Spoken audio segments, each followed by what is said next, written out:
श्री शिवाय नमस्तु भयम। दोस्तों, जैसा कि आप सभी लोग जानते हैं कि 3 जुलाई 2026 यानी शुक्रवार को पड़ रही है आषाढ़ मास की कृष्ण पक्ष संकष्टी गणेश चतुर्थी व्रत। और दोस्तों, यह है वह तिथि है जो आषाढ़ मास में पड़ने वाली सबसे बड़ी तिथि है, क्योंकि यह शुक्रवार के दिन पड़ रही है और इसका बहुत ही बड़ा और विशेष महत्व होता है। पूज्य गुरु जी ने कहा है कि अगर कभी भी मौका लग जाए और आषाढ़ महीने की चतुर्थी तिथि शुक्रवार को पड़ जाए तो आप लोगों को 11 चावल के दाने का उपाय तो अवश्य ही करना चाहिए। इन दोनों का संयोग बहुत ही कम आता है। इसी के साथ में गुरु जी ने अपने शिव पुराण कथा में बताया है कि इस दिन आपको 11 चावल दाने का उपाय तो आपको अवश्य ही करना चाहिए, क्योंकि ऐसा दिन पूरे साल में सिर्फ एक ही बार आता है। और दोस्तों, आप सभी लोग जानते हो कि शुक्रवार चतुर्थी तिथि का अगर सबसे बड़ा कोई उपाय है तो वह 11 चावल के दाने वाला उपाय। तो दोस्तों, इस शुक्रवार चतुर्थी तिथि के दिन आप लोगों को इस 11 चावल दाने वाले उपाय को जरूर करना है। बहुत सारे लोग होंगे जिन लोगों ने इस उपाय को ना किया हो, मतलब पूरा साल निकल गया, उन्होंने किसी भी दिन इस 11 चावल के दाने वाले उपाय को ना किया हो। पर दोस्तों, आपके पास एक आखिरी मौका बचा हुआ है जो कि 3 जुलाई शुक्रवार चतुर्थी तिथि के दिन है। तो इस दिन आप लोगों को इस वाले उपाय को जरूर कर लेना है। भले ही आप पूरे महीने भर इस उपाय को ना किया हो, पर अगर आपने इस आषाढ़ महीने की चतुर्थी तिथि के दिन अगर इस वाले उपाय को कर लिया तो आपको इस उपाय को करने का वह फल मिलेगा जिसकी आपने कभी कल्पना भी नहीं करी होगी। इसीलिए आप लोग इस वाले उपाय को एक बार जरूर कर लेना है, ताकि आप लोगों के हाथ से यह मौका ना जा सके और आपको इस उपाय को करने का फल मिल सके। दोस्तों, ये उपाय पंडित जी ने अपनी अभी की ही श्री शिव महापुराण की कथा में बताया है जी। इस उपाय को आज हम आपको बहुत अच्छे से समझाने वाले हैं।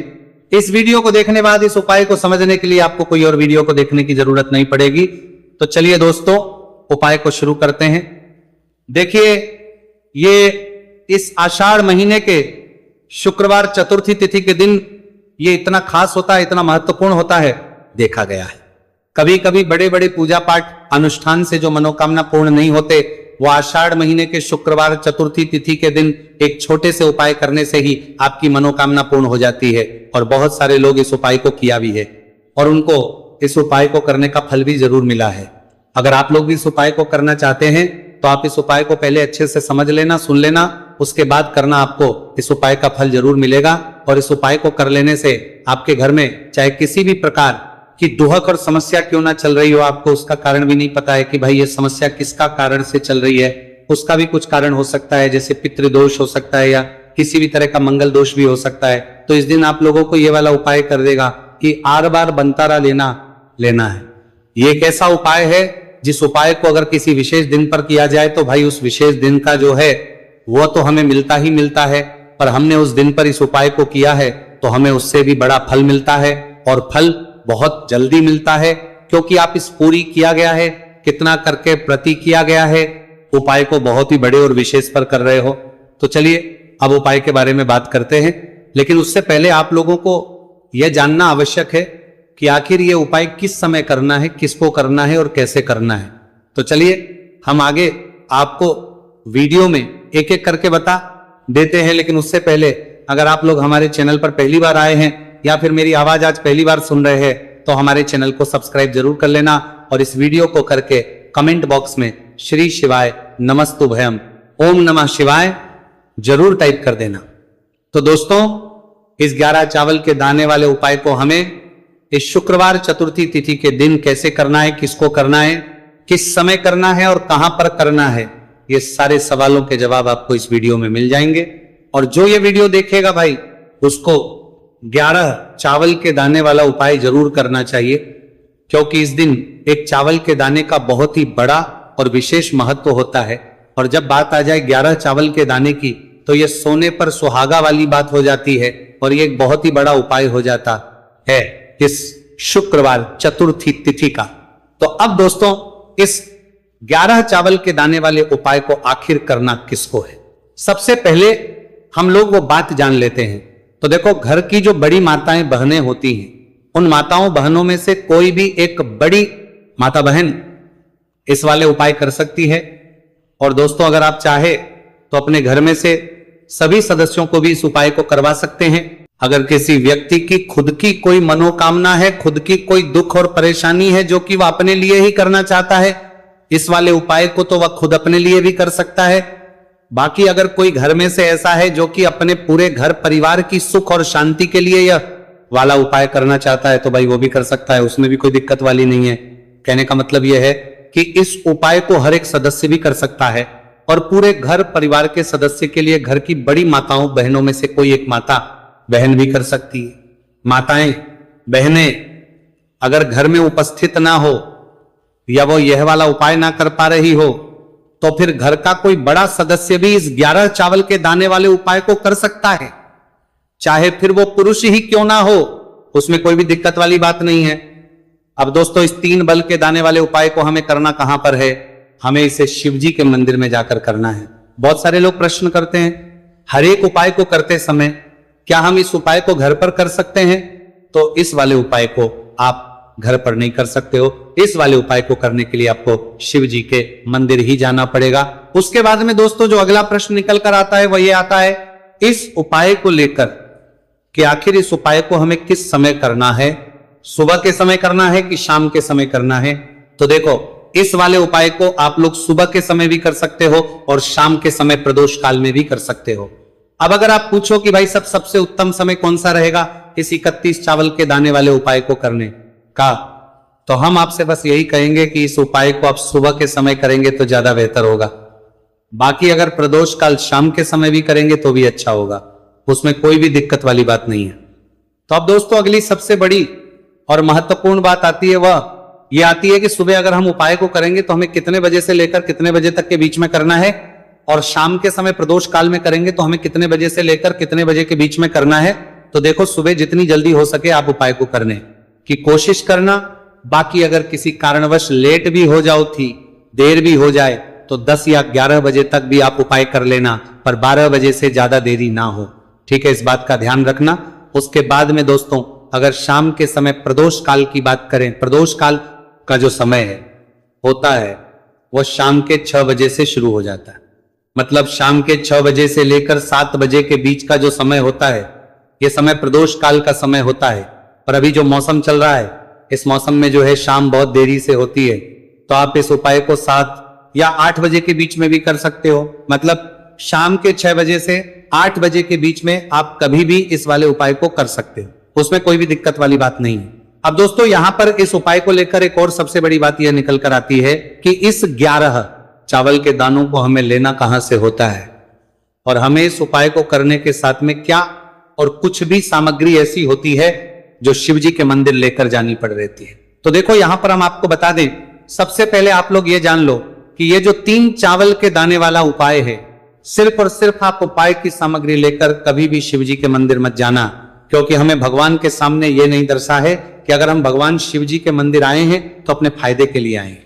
तो इसीलिए जो भी पूजन सामग्री है, उपाय सामग्री है 11 चावल के दाने, इसके साथ में आपको पूजन सामग्री भी जरूर लेकर जाना है।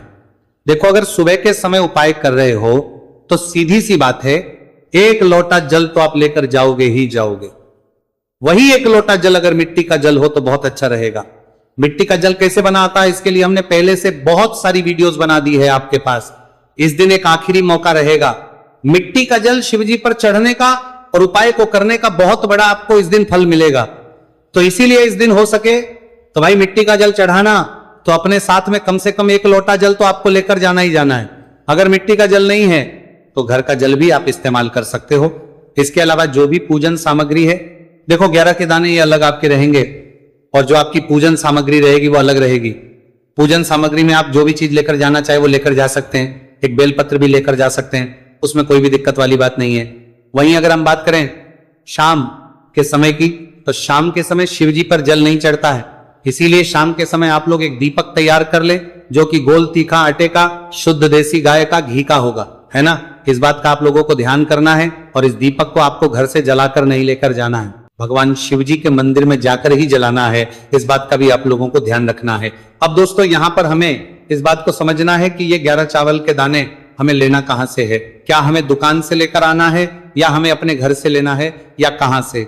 लेकर आना है और कौन से चावल लेना है, क्योंकि चावल भी बहुत प्रकार के होते हैं। तो देखो, इन सभी सवालों के जवाब आप लोग एक बात में सुन लो कि भाई जो उपाय है, इस उपाय में आपको ये नहीं देखना है कि भाई कौन से चावल है, कौन से चावल नहीं है।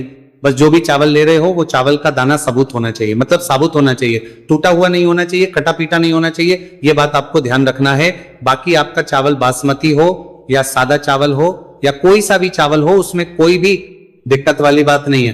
तो सीधी सी बात है कि आपके घर के रसोई घर में जहां पर आप बनाते हो, वहां पर जो भी चावल आपके उपस्थित हो, उन चावलों में से अपनी एक कटोरी भर लेना या एक मुट्ठी चावल अलग से निकाल कर रख लेना, क्योंकि हम 11 चावल यहां पर इस उपाय में लेने वाले हैं। तो हमें ये चावल के दाने गिनकर निकालने पड़ेंगे। इस बात का आप लोगों को ध्यान रखना है।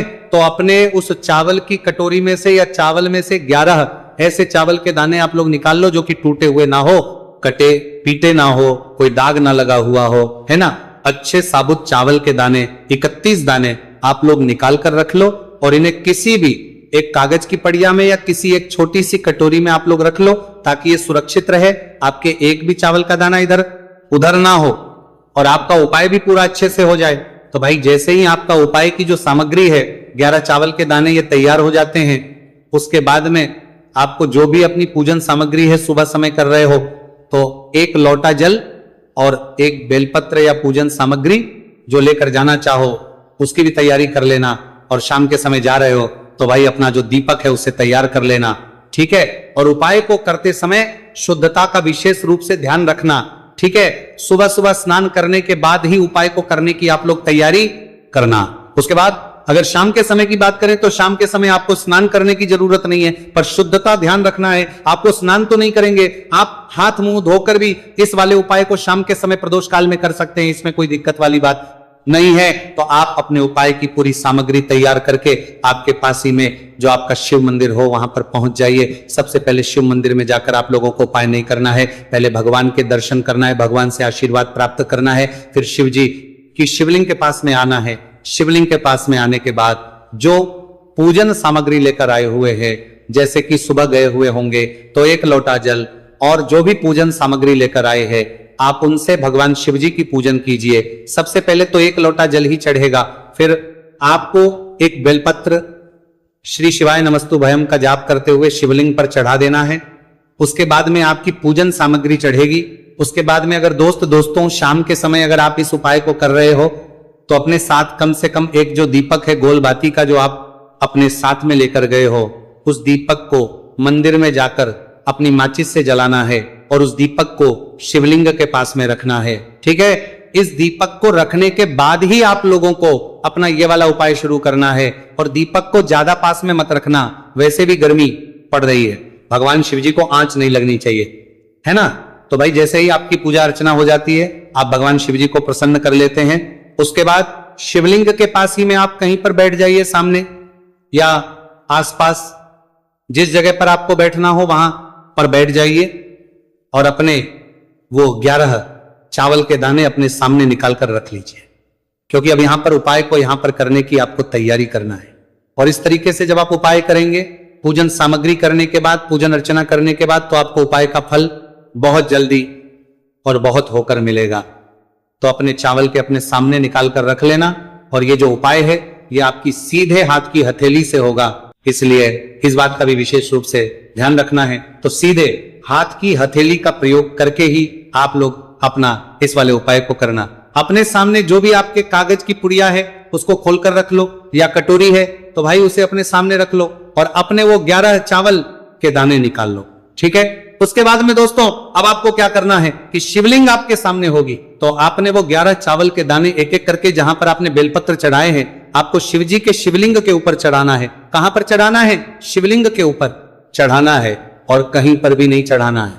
आपको अपने हथेली से तो शिवलिंग के ऊपर चढ़ाना है, भले ही फिर वो अपने आप जलाधारी पर गिर जाए, ये मतलब वहीं पर गिर जाए, उसमें कोई दिक्कत वाली बात नहीं है, पर आप चढ़ाओ शिवलिंग के ऊपर। तो आपको क्या करना है? अपना पहला चावल का दाना उठाना है, श्री शिवाय नमस्तु भयम बोलना है और शिवलिंग पर चढ़ देना है।